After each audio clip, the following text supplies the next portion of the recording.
Hi everyone, welcome to another exciting session by Digital Vidya. I would like to welcome you all. For the people joining for the first time, you all are on mute by default. You can put in your questions in the question panel on the right hand side. We'll pick up all your questions once we are done with the presentation.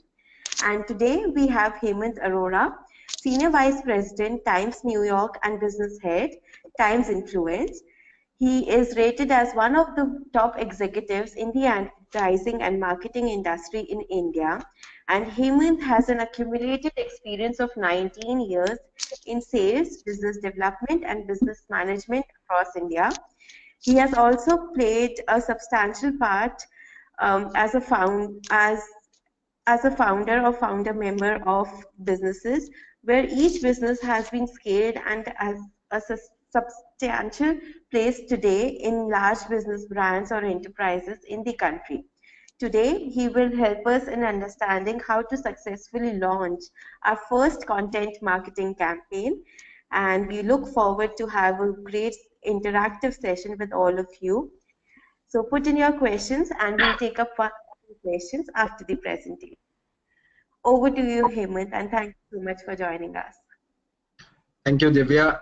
Hi, everyone. I hope all of you can see me. And there is this chat box on the right-hand side of your screen. That's where it's mine. If you can see me, you can just drop in a hi. In case if you're having any problem, you can just address the query to Divya. So yeah, we are talking about content marketing today. I'm going to switch off the webcam for some time so that you can see the presentation. It's slightly in my way.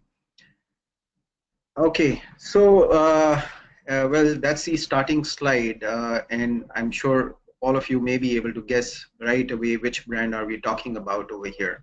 Uh, I think you could do continuous chatting also. It's absolutely fine wherever I think that there is a lot of chat. I'll probably ask you to stop, but so far you can kind of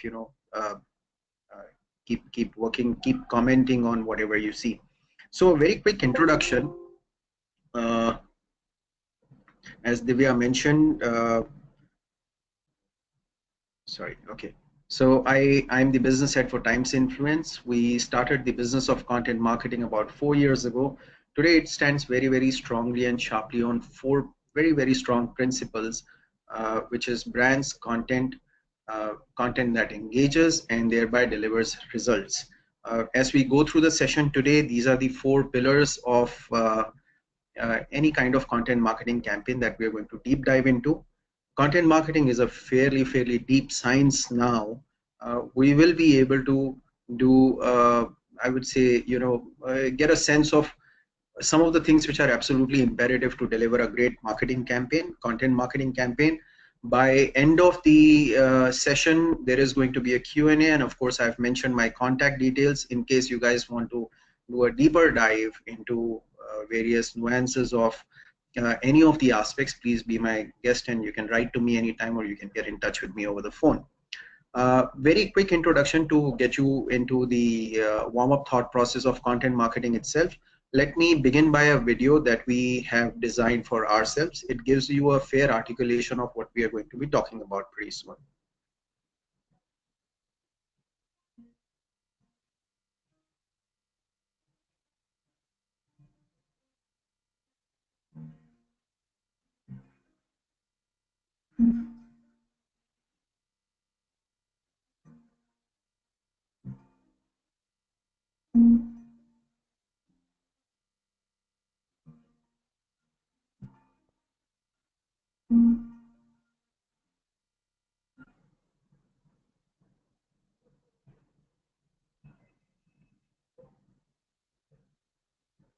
Oops.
So just few comments before we move on.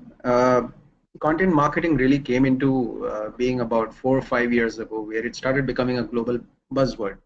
To me, content marketing has always existed. I mean, if I go back in time, uh, you would have, especially people up North India, if you go back in time, you would typically be sitting in a family setting and going through this famous game called Antakshari, right? At that point of time, when I remember when the songs would get over, we would immediately move on to things like Life Boy Hai Jahan Tandurusti Hai Wahan, to some of those uncanny ones as well, the Marlex Ki Siti Baji, which some of them we still kind of remember. Uh, Now that was beautiful content. The social media advent and the digital platforms, along with the mixture of the traditional medium, when we start creating figures, are devices which really have made the content marketing really come together as a separate science altogether. Uh, However, the key fundamental part over here is that there is content which would be something that you're a language that you're trying to pass on to your consumers. On the other side, there is a very strong connection called marketing, and that's where content marketing comes together by a marriage between the content and the marketing part. We'll go into deep dive into that. Uh, so Times Influence currently operates across, I mean, there's FY17 figures. If you look at it, the reason for putting up this slide is that, within the last 1 year itself, we have seen more than 16 different verticals, categories of industries which have started using content marketing very, very strongly. And this is a trend which seems to grow substantially. 4 years ago, the number of brands would be about 10. Today, it's already 170. So definitely people are seeing a lot of value and sense into this uh, entire thought process. Now let's just very quickly go on to basics. That's, at the end of the day, marketing has been really about basics and how to really use those executions or the executions of the basics to come out with great messaging, great platforms, and all that stuff. So if I was to go back and define advertising communication, to me, it was always the ability to skew the customer's behavior towards what you're trying to sell.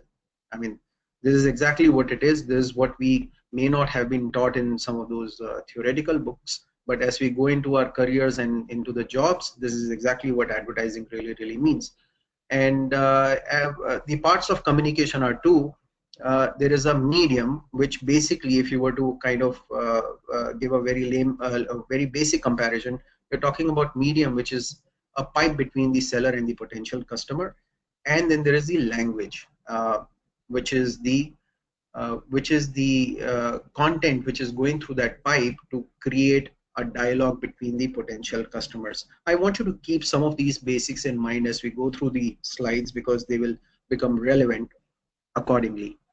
Now, manifestations of communication, and a common question that how is content marketing really different from what we already do in terms of advertising, in terms of the commercial spots, in terms of square centimeters, in terms of the outdoors. So here is a quick take on that entire thing. You have two parts of communication. One is tactical and one is strategic. Tactical operates at a very, very response-led level. It's at a product level. It is very transactional in nature, and the result is, or the metric over there is sales slash response for the customers, which is largely immediate. Now, if you were to kind of look at it from the perspective of what is happening in terms of communication, you're looking at ads over here, which are talking about a product. We say, okay, I am a particular phone. This is the color that I'm available in. This is the price that I'm available for, and these are the places where you will find me. And if you see these colors, you will note that I'm available in this particular shop or this particular location. Strategic, however, operates at a slightly higher level. It's a transcendental level, as we call it. It operates at the organization and the brand level. The reason why not now, but initially, when we could see two technology products which would be equal. So let's say take a Samsung and take a Apple. Apple would always carry the cool value. However, when you went into the features, there was no reason for saying, iOS is better than Android. Fact of the matter was that in most cases, Android was far better than what Apple was giving. However, the strategic affinity of the consumer towards the brand Apple was in the nature of saying, oh, you know what? this is cool, this is geeky. Geeky from the extent of not being geeky as defined earlier, but geeky being cool, where people started saying, if I carry an Apple, I look like a geek. However, geek in this case defines technological advancement, a look into the future, and affinity towards product which kind of look like extensions of human beings in different thoughts and processes. Yes, of course, strategic is perceptual in nature. Uh, and of course, there is a business level impact, not only the sales level impact, you're looking at a long-term business level impact. The value, of course, is created at a larger level per se. Okay, let's look at the marketing funnel which is currently being operated upon, or as you have gone through the years. A lot of you may be able to kind of recall this slide. You're looking at the funnel where it starts with the exposure of what you're marketing through various media. There is a discovery process which happens by the customers. Then comes the consideration set. That is where most of the brands try to get into. The consideration set as of today is defined between maximum of 2 or 3 brands. So for example, if I'm looking at buying a phone, I would have 1 or 2 or maximum 3 choices, which become the primary set from which the next step happens, which is the conversion part. Post the conversion, we are all looking, as consumers, we are looking at a relationship which is a non-commercial transaction. This is sometimes an emotional transaction, sometimes it's an aspirational transaction which is happening between us and the brand. And the retention only happens when the experience of customer relationship is fantastic. And now if you go forward, even, I mean, if you look at these days, just before the retention is also our sharing of that experience as consumers to the rest of the world, which kind of impacts everybody's opinion. So this, frankly speaking, is the marketing funnel, a very basic marketing funnel through which the purchase cycle of a customer goes through. Yeah. So while moving on from here, when we look at the content marketing thought process, I would like you to go through a small video of a content marketing activity which is very close to my heart. It's a 2-minute video. Sorry, while doing the mock, we were facing a little bit of a problem with the sound.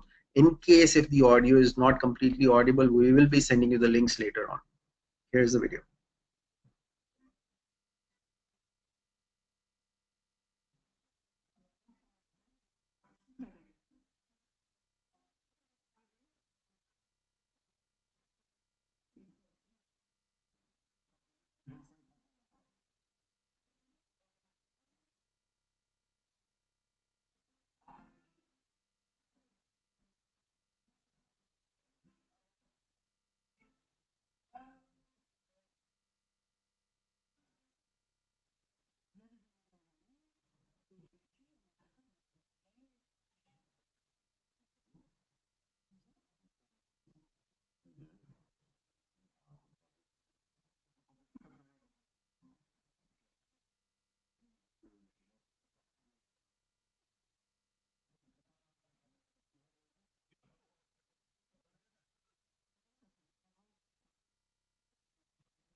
So as you saw, what you're looking at into the content marketing part is Uh, over here, the brand is not coming across and telling you that, look, I am available in this packet and just buy me. There is a far deeper emotional connect. Uh, the interaction is not single dimensional. It's a multi-dimensional impact where the senses of the consumers, which are being tested at this point of time, are right from the audio visual part of it, and the feelings which are being tested, which bring the brand and the consumer closer, are emotion, are memories, are about friendship. And suddenly, when you see a content activity like this or a video like this, you're very, very deeply engrossed into living the journey as the consumers or the main characters in the video that you saw. And there is a feeling of being surrounded by this sense of warmth and thereby Nescafe. Uh, and similar kind of activities, when they are done continuously, kind of build a certain kind of emotional personality of the brand where you feel very, very close to it. Uh, so very quickly defining really content marketing, how do we really say what is content marketing? Back to the basics, the distribution of valuable and compelling content to attract, acquire, and engage. All three are very, very important. A clearly defined and understood target audience with the objective of driving a profitable customer action. So content marketing is not just about creating a great content. Everything has a business ROI which is linked towards the end of uh, of the of the activity per se, right? Content marketing today, of course, is defined as further engaging with consumers across different screens, across different genres, languages, at the convenience of the consumers. However, there is one single thread, one uniform thought process in between, which is one single story, which is traveling across various different places. And if you go back in time, just to give you some other examples of great content, look at a phenomena called the Gangnam Style. It's a brilliant piece of content which is traveling all across, and the brand inside is Sai. Or if you were to look at Kola Varidi, our Indian version, much before that, you had the brand called Dhanush, which was traveling through that entire content. However, that content was going into devices, it was going into TV, it was going into print, it was going on ground. There were people singing that entire thing. The brand which was being really marketed over there, let's say, was this great guy called Dhanush, who for the first time really came up and became a star overnight. So that's what really the content marketing part is. uh, it is imperative as of today. As I said, it has always existed. It's not that it's not existed. Today we have created a name for it, just so that we can create better strategies around it. It's a lot of time marketing and the strategy, just to take you back, is really a grouping of ideas and expressions into single words or single sentences so that we can play around with that. Too many ideas around becomes very difficult to make any kind of strategy per se. So content marketing is really imperative because look at the number of devices that we are playing with, look at the number of media that we are playing with.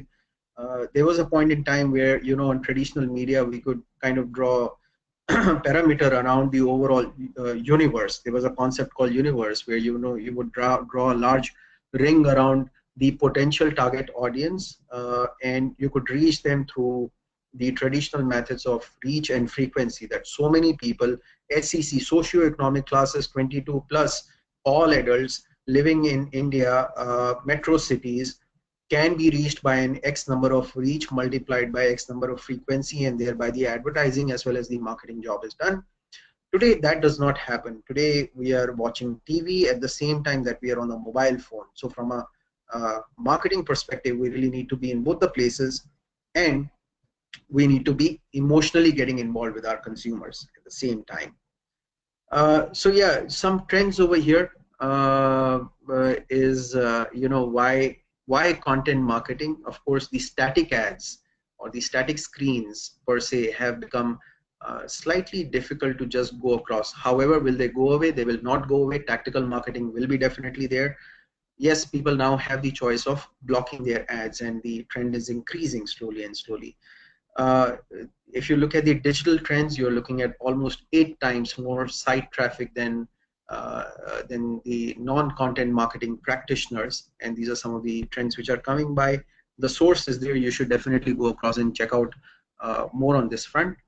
Content produces brand recall, which increases engagement. And today, when we are looking at hooking strategy, engagement strategy between the consumers, while their attention spans are becoming lesser and lesser, the higher brand recall with the right kind of emotions and right kind of aspirations that come along with the stories really increase the engagement part of it.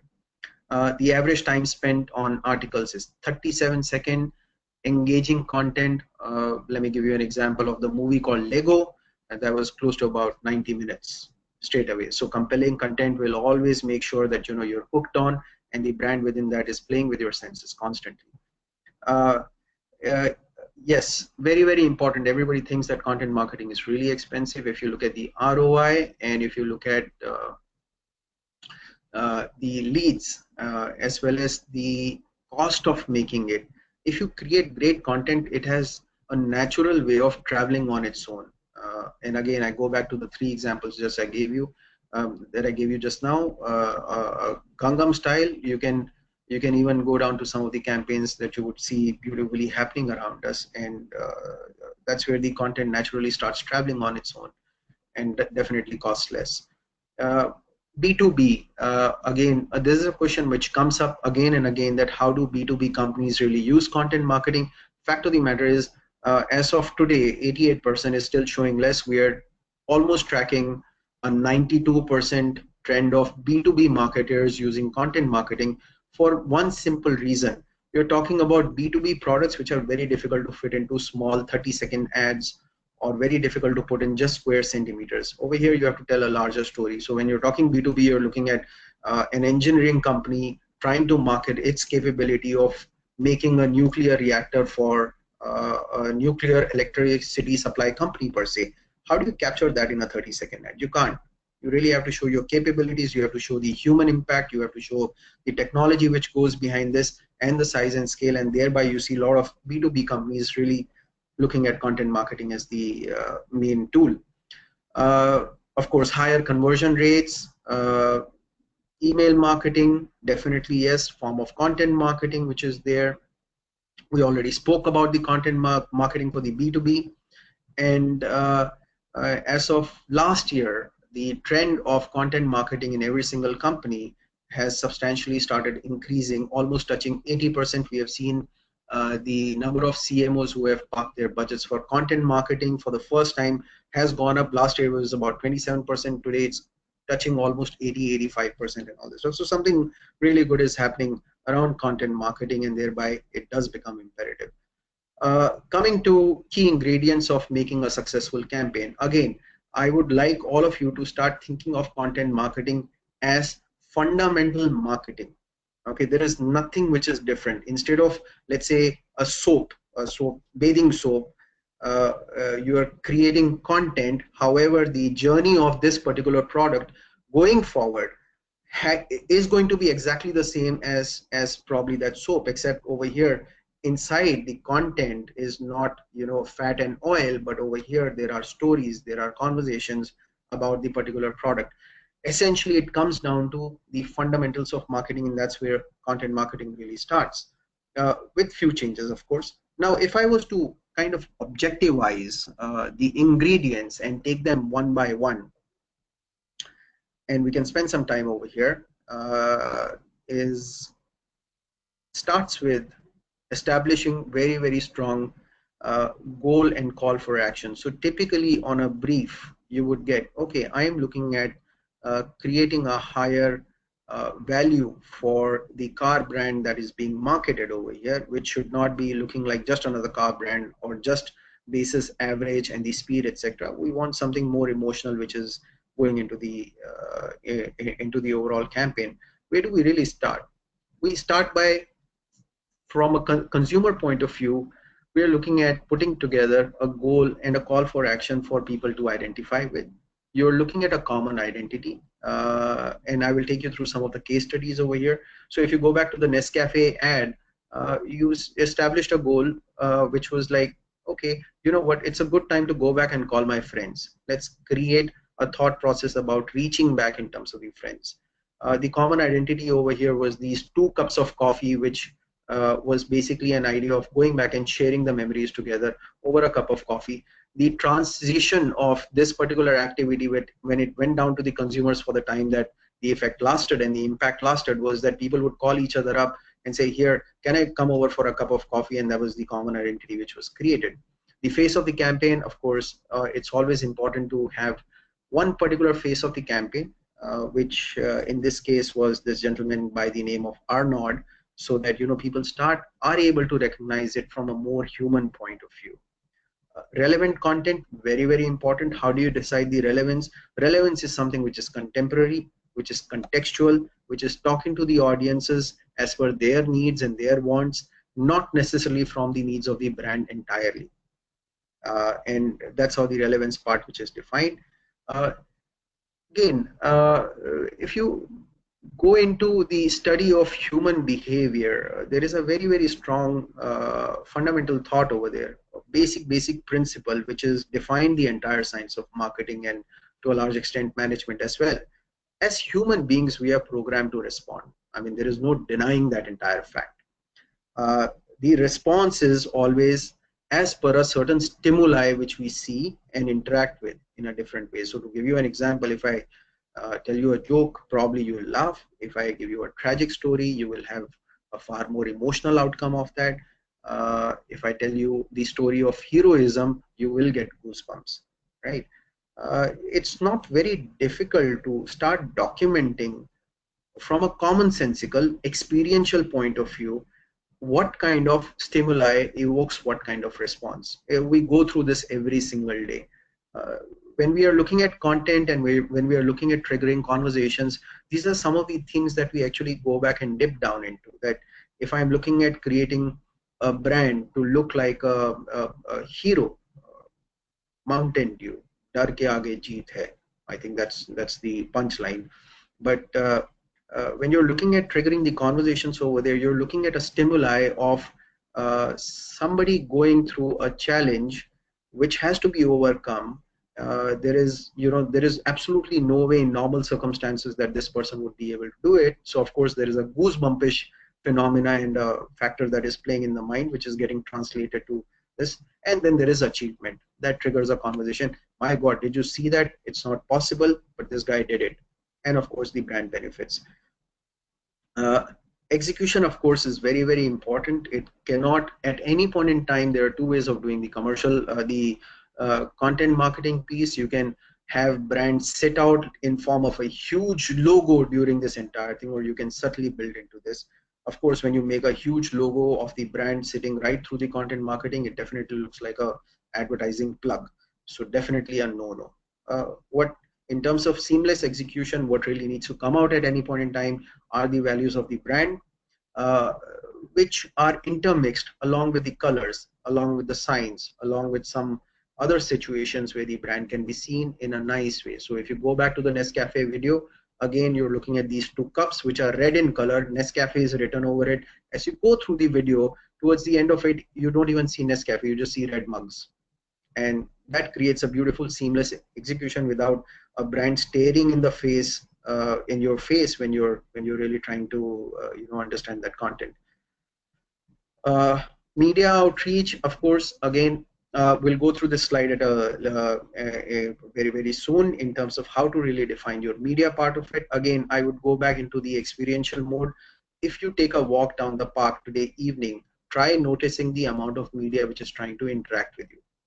And that becomes a very, very experiential thought process of trying to figure out what media I should use. So if you take a walk down, you would have probably your mobile phone ringing and talking to you. You'll have logos of the cars who are talking to. You'll have an outdoor medium. You may be hearing a blaring sound coming from somebody's window in terms of TV. Maybe somebody is watching news at 9 p.m. And and so on. Now, when your content has, or the media for the content marketing has to be designed, you have to keep exactly the same thing in mind. That how is it that my content can sit across all these touch points? Again, we will go through this in detail when the campaign is on. Uh, yes, impactful closure. Now, if you go back to the Nescafe part of it, for every activity there is a closure, that there is a memory which has been formed. After the campaign was done, the story of the campaign was delivered back to the audiences saying that so many X number of million people participate in that. There is nothing wrong in it. Everybody loves a great story, and I think most of the times the reaction was pretty happy. People said, wow, Nescafe is doing a brilliant job. Why not? Very impactful closure, according to me. And of course, then going forward, keeping the agenda alive, I would presume that Nescafe did not stop after this activity. They would have figured out more and more. Ideally, they would have figured out next set of activities where the friendship, the emotional bond, the thought process really comes by. So these are the basic, very clear-cut ingredients of creating a successful content marketing campaign. To give you very strong four pillars around which all the content marketing campaigns are designed. One is, of course, the brands. There is content. So brands which require content to house inside them, content that creates substantial amount of engagement, and again, a focus towards the results and the ROIs. I'm going to take you through each of these ingredients one by one. And if you have any questions, you can write them down. I can answer them towards the end of the session. Okay. I'm going to keep checking the time so that I don't overrun. Yeah. So brands. It's very, very important to deep dive into what exactly are we trying to achieve. So we call this process our first interaction with the brands when we provide content marketing solutions to our clients and advertisers. Our first part is a very, very strong focus towards understanding the brief. A lot of times you would get the brief as, and some of you who are looking at doing content marketing in-house and you are, running your own marketing setup, you need to ask this question again and again internally as well, that what exactly are we really trying to do? I have had situations in the past where, we have worked with brands where the part of the brief was that, look, we're trying to market a certain type of insurance to our customers. And when you would dig deeper down into the brief, you would realize that what they were also trying to do at the same time was establish a very strong relationship between the brand and the insurance agents, because they would become the primary stakeholder group. So it's very, very important to understand that brief part of it. And a lot of times it really works between the short term and the long term thought process. Typically in a B2B scenario, you would have sales teams coming across and telling the marketing heads that, look, you're not doing enough. Your spot ad or your ad in the square centimeters is costing you a lot. I get a push for the period that you're doing this, but beyond that there is nothing. So again, take a case of a heavy engineering good company, and you have a sales team who's talking to another business partner or an industry partner where they have to go across and sell their thought process. The cover that the marketing part gives has to clearly define what are they trying to do. Are we trying to do a short-term response sale? Fair enough. Or are we trying to build a very, very long-term relationship with various stakeholders in such a way where they can be included in the content marketing program? So discovery process and understanding the brief is very, very important. And then comes the setting of KPIs. KPI setting, again, we'll go through that in a couple of slides where we are talking about how does it really work, how to set real level KPIs for each of the components which go into the content marketing piece. First part which is there, of course, is the 5 essential questions which are asked at the time of making a strategy. I will put them up right now. I think most of you are already aware of these. Sorry. Why is there a need to tell the story? What is going to be the plot of your story? When is the right time to tell your story? Who should your story talk to? And where should your story reside? Now, if you go back in time, these were the questions that we have always answered in marketing, right? However, there was a small difference. Earlier, when you were looking at two parts of the communication or the advertising part of it, you were looking at medium, and which is the pipe again, and looking at the language, which is the content. Earlier, about two of these questions, which were when and where, were being asked by the media, and three, why, what, and who were really being answered by the message which was inside. Things have changed. When it comes to content marketing, your creative question as well as your media questions are relevant to all of these 5 points. That who's watching me? So let me just go back and remove. Why is there need to tell a story? When I have to answer this question from the messaging point of view, it's very, very important for me to see what is the kind of medium which is being used, what is the current medium which is being used, and thereby there is an answer on basis which we plan the media as well as the creative strategy. Similarly is the question with the balance 4 questions, where creative as well as media sit very, very strongly on top of each one of these.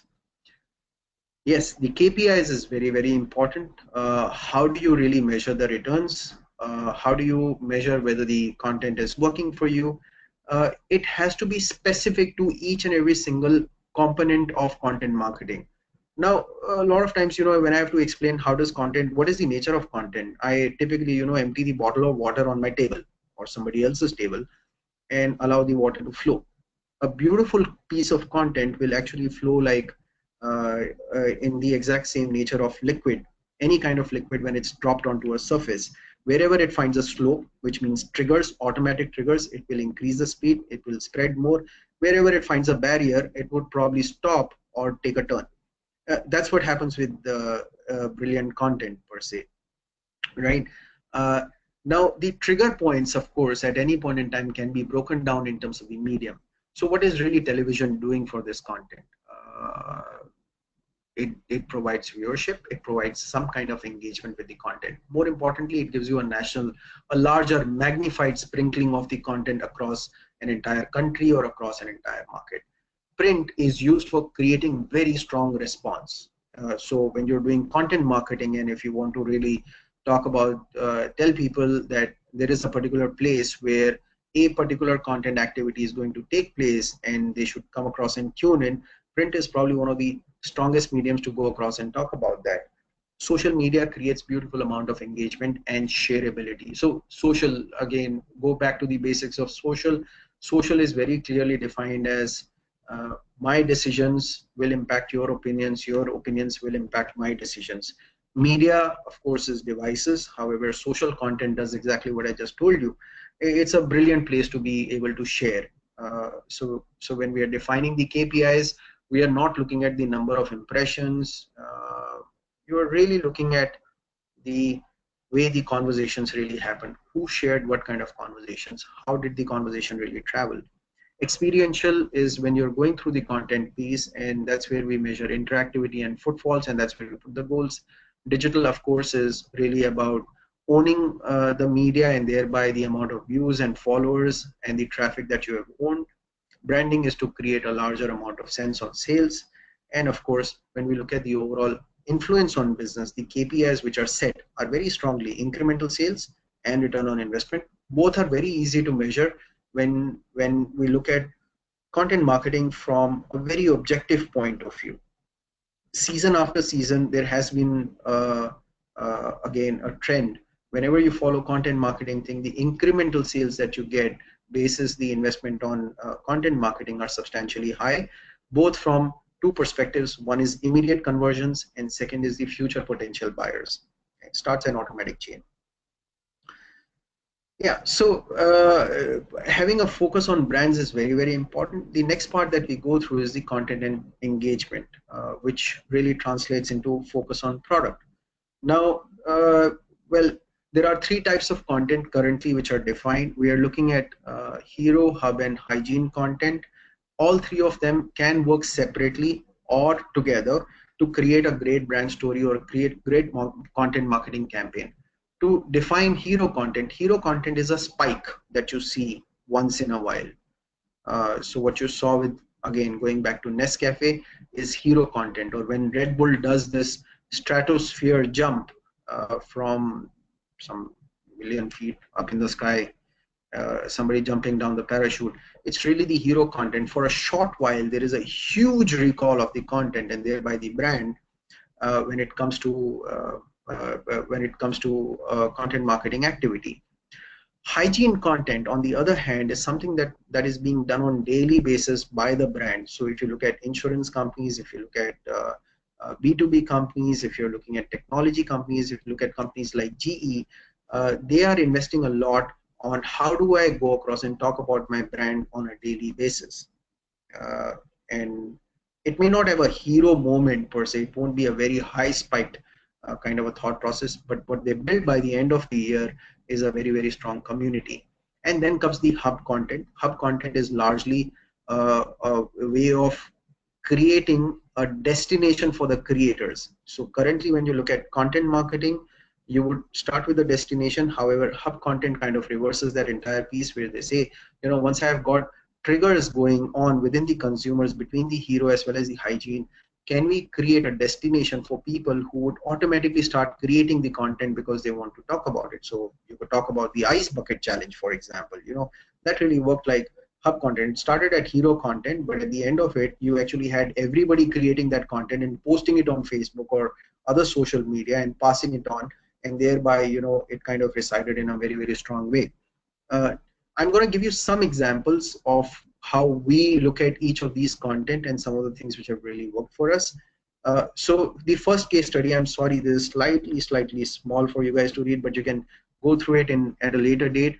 Hero content. So, we had a brief from Kotak Mahindra mutual funds, and uh, we realized that, mutual funds is something where there is a requirement of pushing people to take an action. So while people were aware of what was really happening in terms of the mutual fund, a lot of people had this neat thought process of how, why they should be investing for the current reasons, for the future reasons, and all this stuff.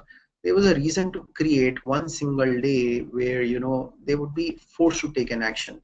So with Kotak Mahindra mutual funds, we ended up creating an activity called SIP Day, or the SIP Day.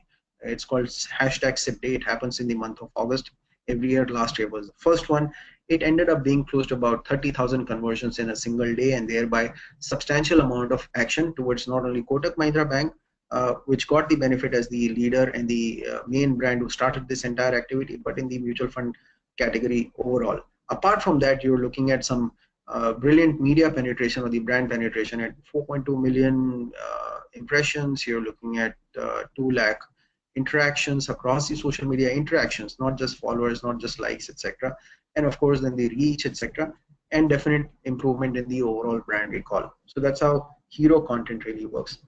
Hub content, another activity which was done for DuPont, where the company's objective was very strongly to create uh, a business to industry standard of conversations where they are able to showcase and project the company, which the company really is. uh, a science-backed, technology-backed company, which is focused on improving, has a certain amount of human impact while going through their daily lives per se.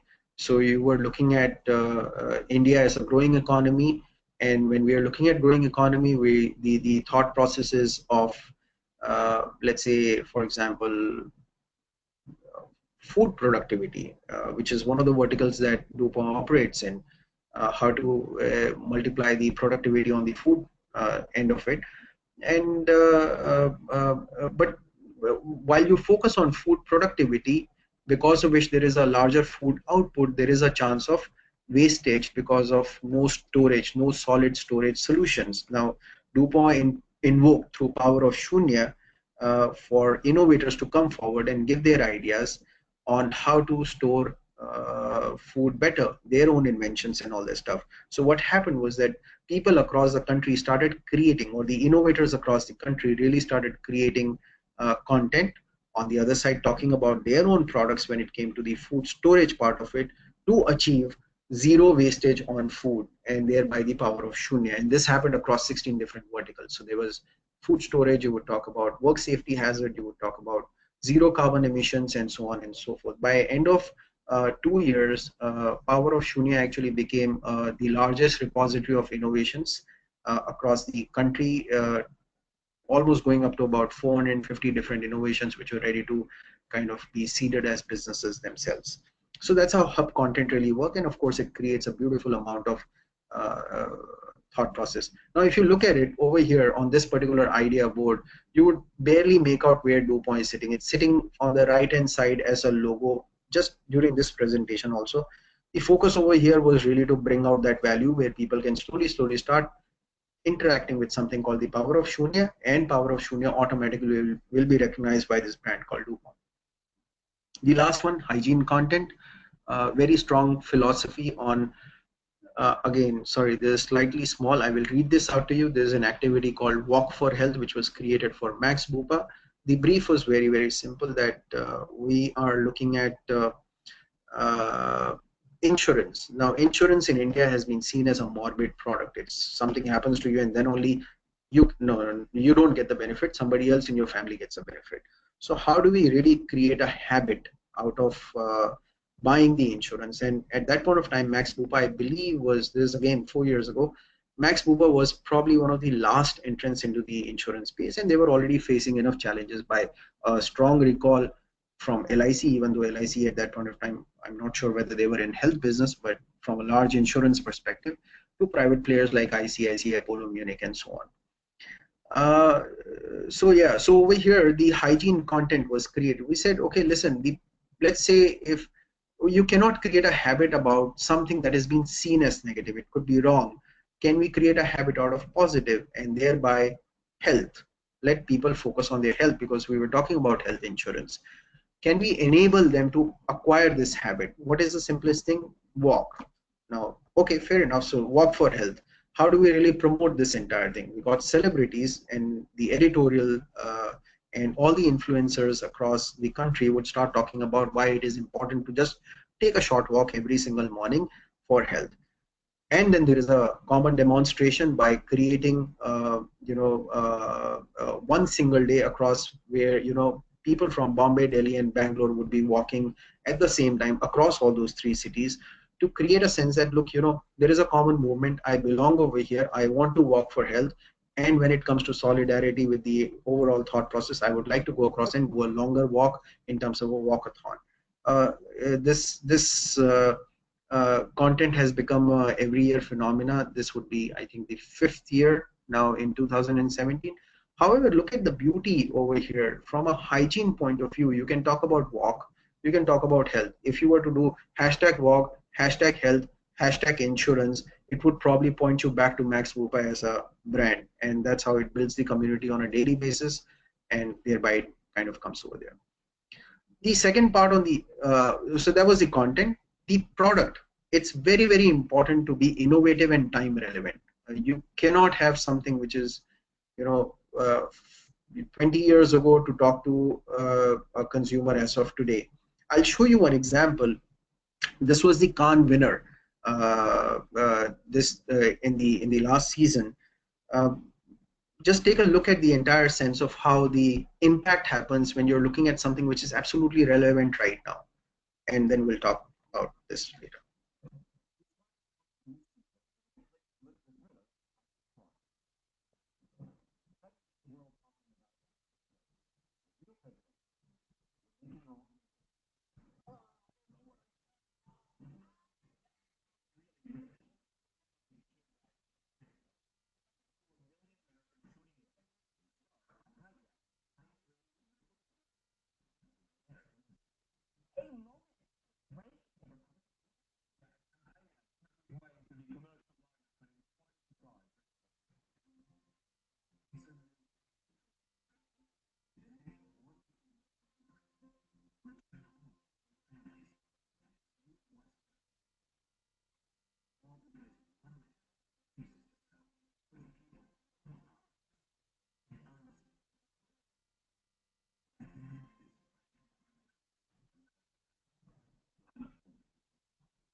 Yeah, I'm moving on. Sorry, we're running slightly out of time. However, you can see this video.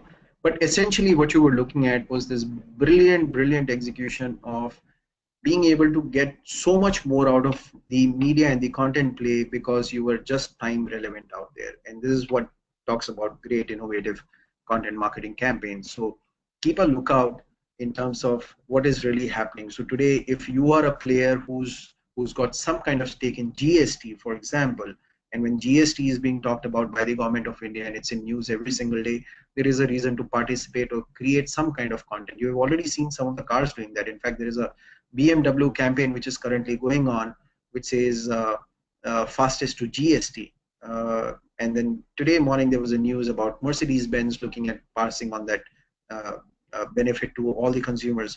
So if you look at it, contemporary relevance will always give you brilliant marketing strategies, and of course the content marketing part is where you can really, really involve consumers to give you that kind of returns. Next part, which is there, is very strongly focus on customers within the content and engagement parameter of building a great campaign. Uh, Look at the customer journey today, which kind of people go through while making a purchase.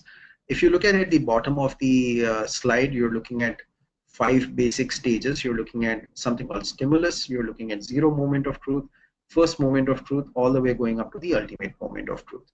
To give you a very simple example, stimulus is a stage that you go through when you're suddenly become aware about that purchase. So let me take an example. I am looking at buying a car, or I feel the need to buy a car because of some amount of trigger. It could be definitely by need, which is also been created by my exposure happening on AdWords, something happening on traditional media. I see a beautiful car ad.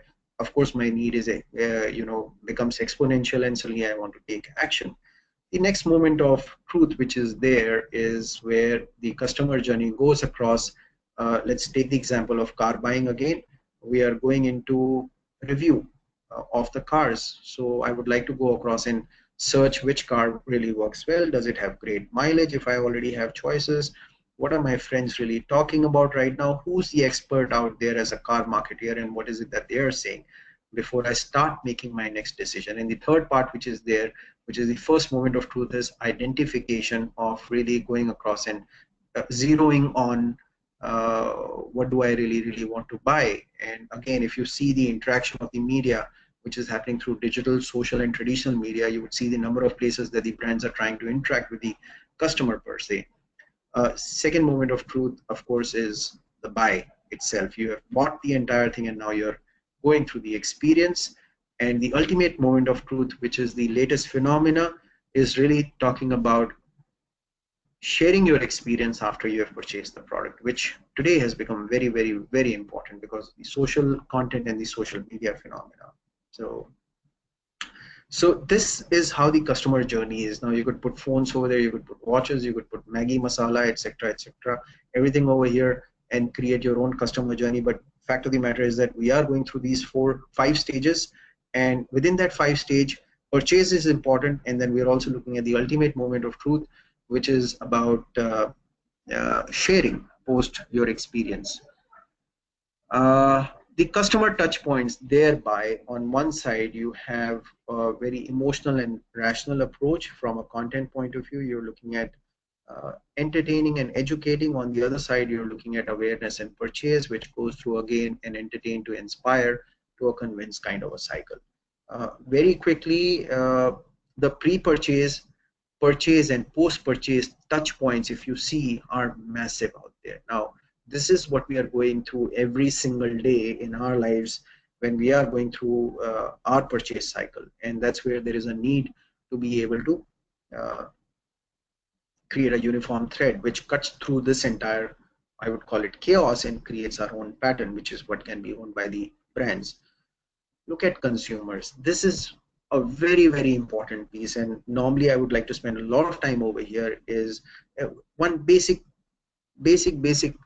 change in the last 4 or 5 years is that for us as marketeers, our target audiences have been, uh, how do I put it? They've been really quantified in Excel sheets. So earlier the traditional marketing terms would say my consumer is between the age group of 25 to 35, is a man, is living in tier 2, tier 3 cities, is speaking this particular language, and so on and so forth.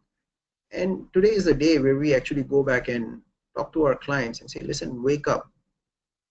These are all human beings. They're not Excel sheets. So you have to be very, very careful how you define your target audience group. The definition now, and of course on the basis of certain attribution models which are used to build that, are slightly different. We talk about aspiring women. We're talking about professionals. We're talking about professionals who prefer to spend their evenings out with their friends. We are talking about choices out here which are far more humanized than just quantifiable pieces on Excel sheets. And why is that? Because it's very clear as consumers, and this is what we go through every single day. We're very, very clear about what we want and what we need. We know exactly who's trying to sell us something which we do not need, and we are very, very clear about what is the aspirational thought process that we have about owning certain products and while making the purchase. Now, from the company's point of view or the content point of view, it is very, very important to look at it exactly in the same way back, that understanding consumer needs and building your content marketing strategy around it gives your brand more attention. Otherwise, it just doesn't work. Uh, Otherwise, you will just end up having a commercial transaction with your consumer and may not be a larger, may not have that large impact which is required for current as well as the future part of it.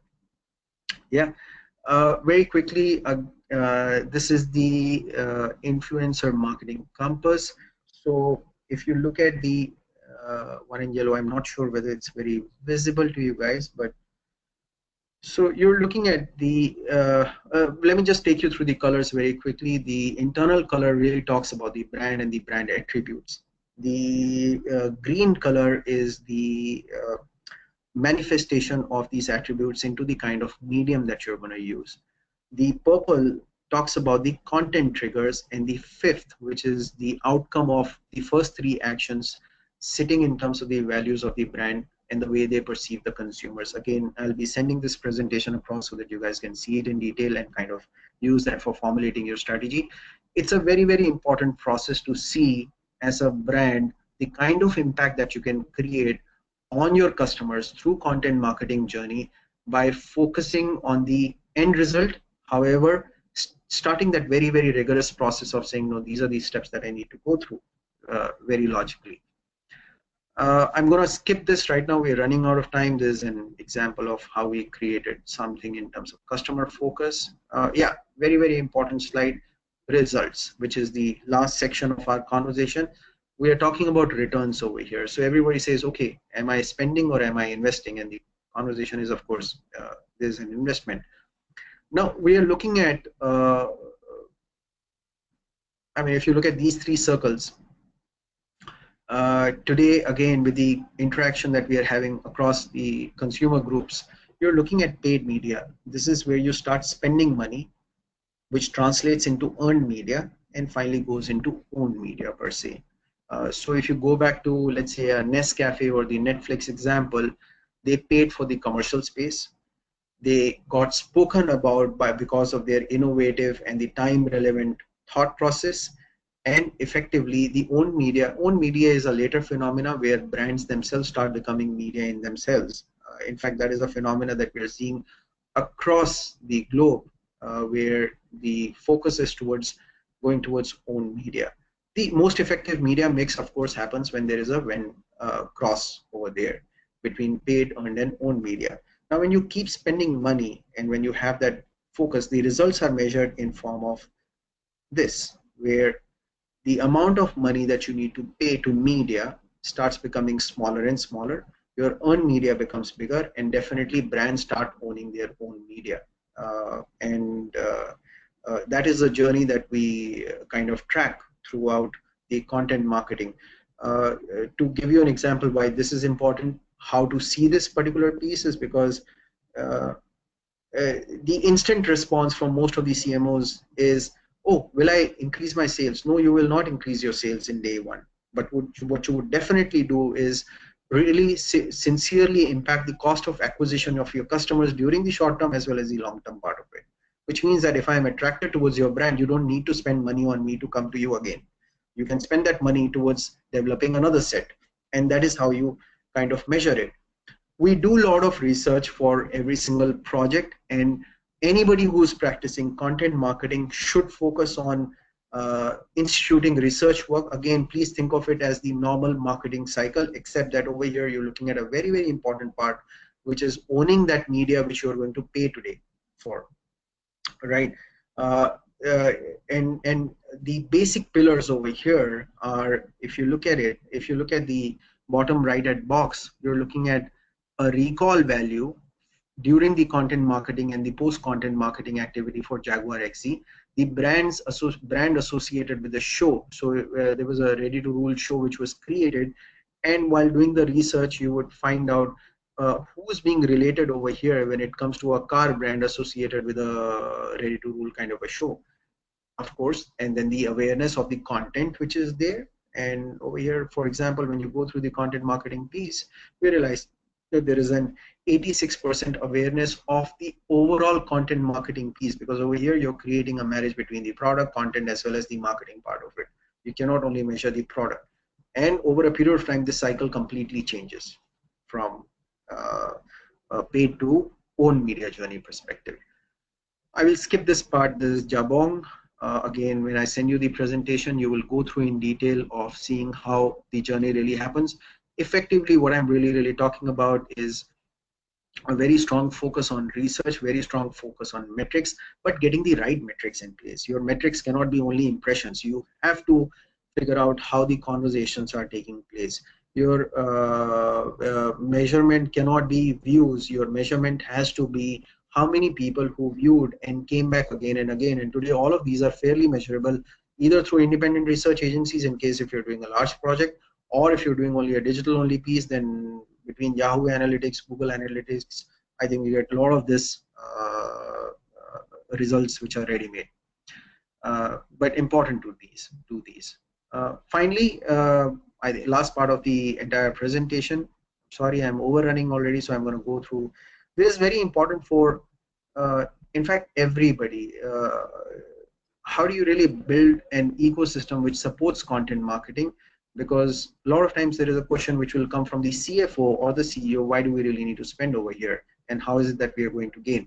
If it becomes a long-term process, there is a certain set of people who are required within your organization, or for those people who are outsourcing it to the agencies or the other players in the market, you have to evaluate their ecosystem in the same way, because content marketing is not a one night stand. It takes time, but once it's built, it's a beautiful piece which kind of really works brilliantly along with your um, uh, I mean, you could even link it to the IRR at any point in time during your uh, balance sheet workings per se. So the internal ecosystem, of course, this is coming from a publisher point of view or a broadcaster point of view, or a player like us, where there is a business development phenomena. So some of these points you can ignore depending on where you are working currently and what is your requirement. However, what you're going through is business development. You're going through a content strategy. You're putting together a marketing strategy. Now, if you look at it, there are two separate circles over here. It's not content strategy and then thereby a thought process which goes into the overall piece. There is content strategy and then there is marketing strategy. There will be an internal standard operating procedure. Again, this is one point which is very, very imperative, that when you're doing a content marketing piece, please make sure that your internal ecosystem, right from the board to the sales team, adopt what is exactly going on at that point of time, because they can be the best messengers of saying, look, hey, we're doing such a big activity, or we are doing something like this, and these are the stories that you carry out in the market which turn into some brilliant deals. uh, and of course there is a budgeting exercise, and eventually comes down to timelines, mapping, setting of KPIs, and the project closure and the post cost evaluation. So now again, if you kind of look at and start tracing a marketing thought process on top of this, you would realize that it's exactly the same. It's not very different when you try to either set up your marketing piece internally or when you're looking at going out and outsourcing it to different advertising agencies. It requires the same kind of rigor. Uh, well, the process is between formulating the brief, deep dive research, concept ideation, turnkey content strategy, editorial or the programming integration, market amplification, and concept presentation. There's more from the process point of view in terms of which are the functional teams that really get into this entire thought process. Uh, I'm going to go through this pretty fast right now. I think I'm over by about half an hour already.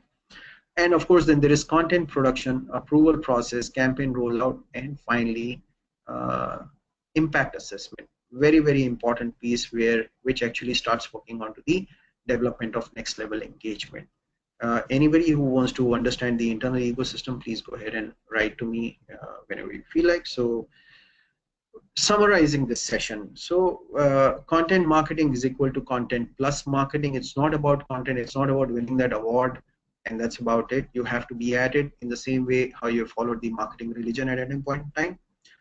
It's a deep study of consumer behavior to understand the type of stimuli which will evoke the required response.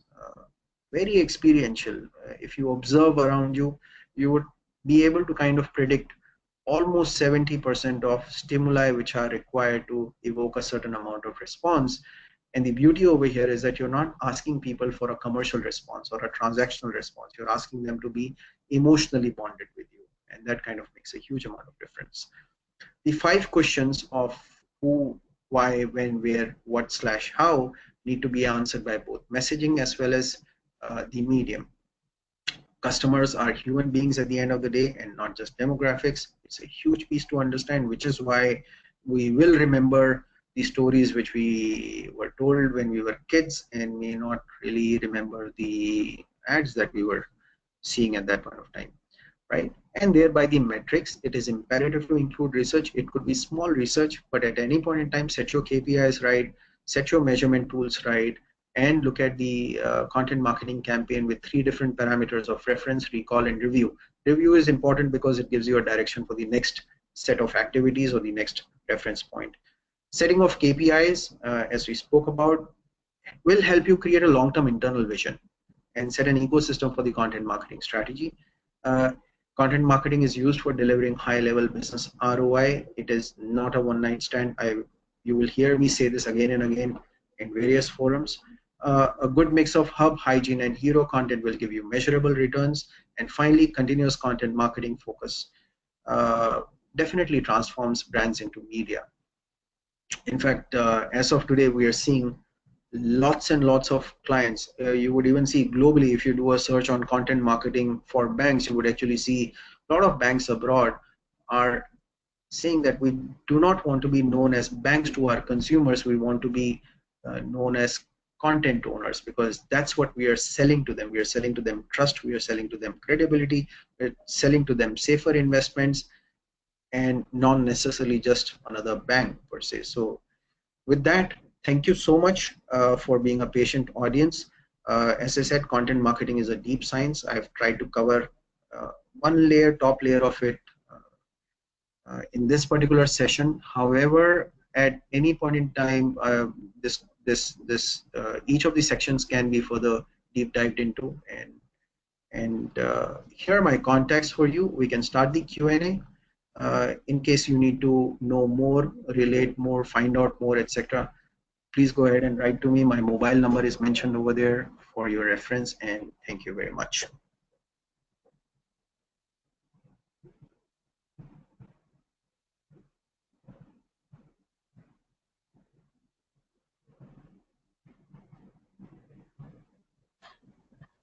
Thanks, Hemant. We are actually running out of time, so we'll pick up 4 to 5 questions. So everyone, put in your questions in the questions panel. Hemant, do you want me to read out the questions for you? Yeah, no, I can see them. So,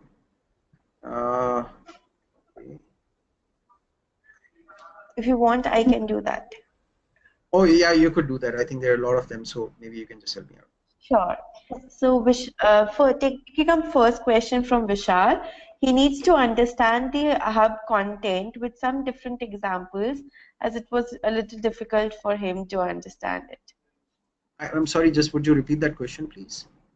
He needs to understand how the content hubs works, and with another one example at least, because it was a little difficult for him to uh, grasp the content. Okay, so how does the hub work? So just look at the definition of hub. Hub is a centralized place which becomes a destination for people to start coming down to and assembling over there as a community. I mean, just look at it from a physical world point of view, not necessarily the content world point of view. So let's say hypothetically you are in a business which is talking about innovation and technology. If through content marketing, what you do is that you start putting across triggers for the consumers to start interacting a lot more on, let's say, hashtag innovation, hashtag technology. And the minute they do hashtag innovation and hashtag technology, there is a destination or there is a hub which is created by www.innovation.com. That's where people can land into, and over there are enough activities for people to interact with so that they can stay over there. uh, I'm trying to explain something which is slightly complicated without a particular example, but at any point in time you would look at it, you need to see it from a very experiential point of view. Again, what really is hub, and how do we drive communities to sit in one single place every single day so that they keep interacting with my brand more and more. To give you a slightly larger answer also, earlier what we would do as content marketeers is that we would create one single destination, right? So let's say there is a program which is going on air, let's say the 9 p.m. news, and we would drive our traffic over there, tell people that 9 o'clock news is there, please come and watch, etc.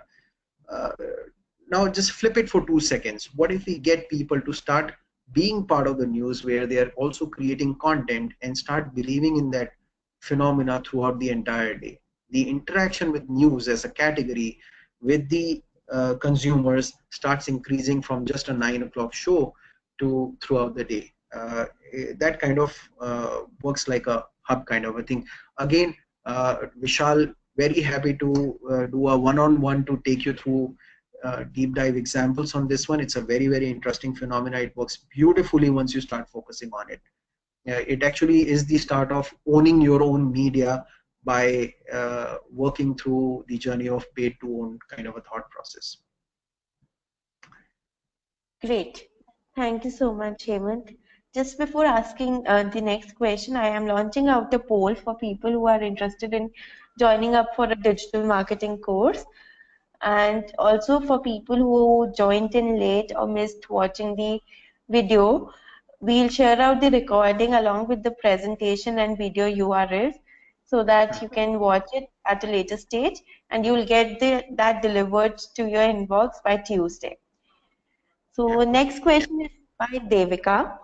She wants to know, please suggest some good marketing communities for IT services that we might participate to make people aware about what we do.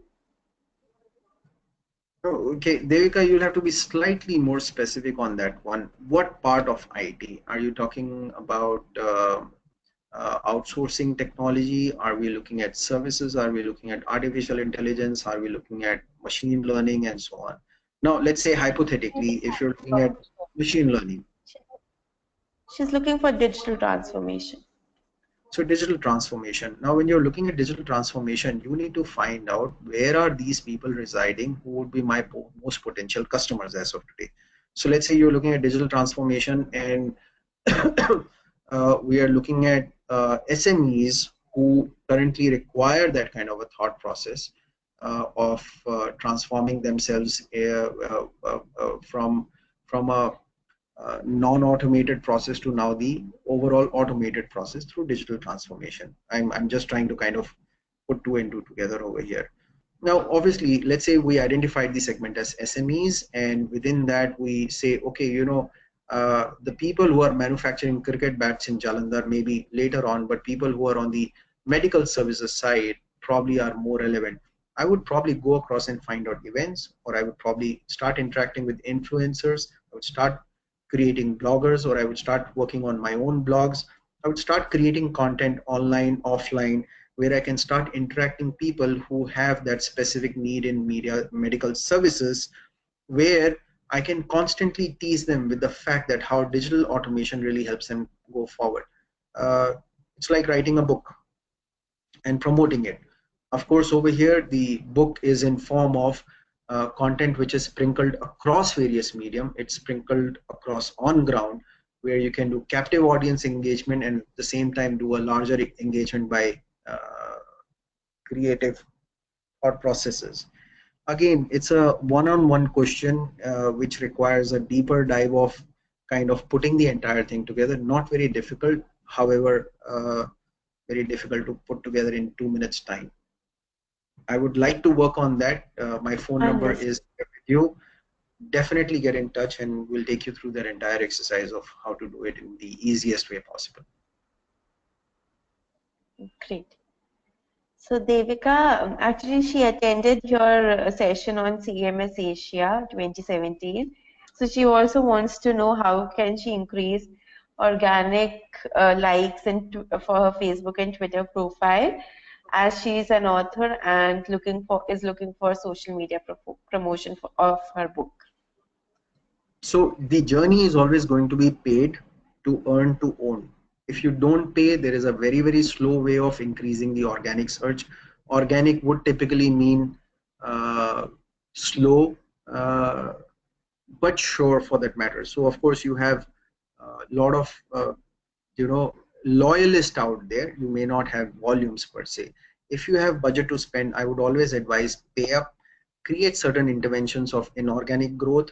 Out of that inorganic growth, what you will get is a lot of relevant loyalists who would stay back and become your ambassadors. Some of them may drop off, which is absolutely fine, but till the time your volume does not become critical enough, your organic growth or organic uh, growth in numbers does not really make a difference per se. You have to be a critical volume. So maybe you again decide that when you define your KPIs per se, uh, you say, okay, I have to by the end of the year hypothetically reach 10 people. I'm just taking a number just for sake of calculation. 10 people who are defined as XYZ in terms of their behavior, their attributes, and the age group, etc., etc. Now, if you have to reach 10, that 10, out of that 10, if 10 is defined as the overall universe, to me, critical will be at least a 6 or a 7. Balance 30 will start happening on its own. Uh, Until the time you don't reach 6, you'd rather pay and increase the inorganic part, which will directly have an effect. By end of the year, you may not have to spend at all ever again, because you would have reached your critical mass and they themselves start becoming your own media to push the entire thing forward. But that journey is very clear that it will be paid, it will be earned, and then it will be owned. In fact, there are different levels of control, which is a pro as well as which is a positive as well as a negative in different stages. But when you understand those, it's very easy to play with the entire thing. And thank you for attending my session in CMS. I had a presentation snafu over there, so I think you saw only half of what I was going to show.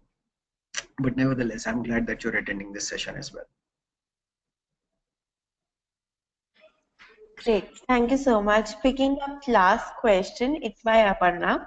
She wants to know how can a company that deals with solar panels can have best results of content marketing as their target audience is very niche. Okay, so if I understand it correctly, you're manufacturing solar panels or you're marketing solar panels. I'll give you the example. In fact, if you go on to YouTube and search for Power of Shunya by DuPont, now DuPont, one of the categories that was there was for marketing of their photovoltaic cells, uh, which are actually a business to industry kind of a product. They're not business to business, because photovoltaic cells are picked up by solar panel manufacturers and then turned into solar panels and then finally sold to the next business level thought process which is there.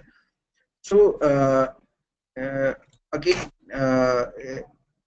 it's something that we have to work on across all of these pieces. That where is my audience sitting? Is my audience sitting in policy making corridors because government happens to be my biggest customer? I don't know. I'm asking those questions. Which business corridor is it that I'm looking at? We start defining the KPIs. What is the kind of influence that we want on them? Do we want slow persuasion, or do we want a large? In fact, there is another link that you should check on, which is done by BASF. Again, this is an activity that we have done. BASF is a large chemical uh, company, innovative chemistry, as we call it. uh, Please check on the link called Future Perfect. You would have a sense of how business to industry or business to business products are, worked through when we go through the content marketing process and the kind of impact that they really have. Of course, there are researchers and case studies which I'm very happy to share with you. You can write to me, and we can take you through the entire process of how to do that. It's in fact, B2B is far more interesting to work than FMCG. That's been my personal this thing. FMCG have been largely the laggards because they are any which ways work on very high frequency of tactical marketing and immediate sales per se. But B2B are beautiful brands to work on because the kind of stories that you can create are just out of the world. I'll be very happy to help. Please take my contacts, get in touch, and there's some brilliant stuff that can be done over there. Great. Thank you so much, Heyman. Thank you for taking the time out and giving us the lovely presentation. And thank you everyone for joining us. We would love to have you for another upcoming session next Friday. And have a great weekend, everyone. Thank you so much. Bye bye. Thank you so much. Thanks, Atan. Bye bye. It's a pleasure.